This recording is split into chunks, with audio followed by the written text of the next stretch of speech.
I was fortunate enough to play against Michael Jordan for 2 years in college when he was at North Carolina and I was at Duke.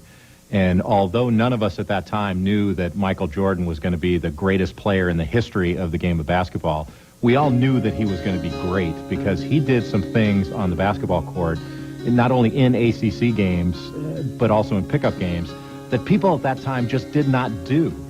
He did things that we'd never seen before.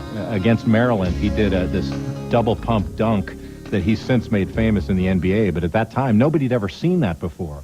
I remember in the ACC tournament, he made a shot where he was prone, falling on his back, something that now seems routine when you think about Michael Jordan. But at that time, we would all stand there with our mouths on the floor, trying to keep our composure and stop from applauding for just what an amazing player he was.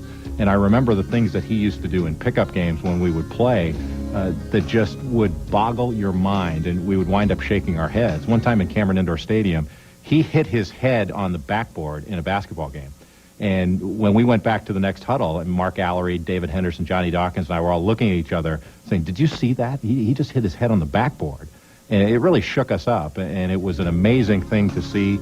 But to me, the lasting legacy of Michael Jordan in college from the times that I was able to watch him play and play against him was that he always played hard. He always showed respect for his opponents and for the game itself, in that he played every play as hard as he possibly could. Even though he was a superior talent to others out on the floor, he always gave his maximum effort. And I think that's probably the lasting lesson that we'll have from Michael Jordan's college and pro career.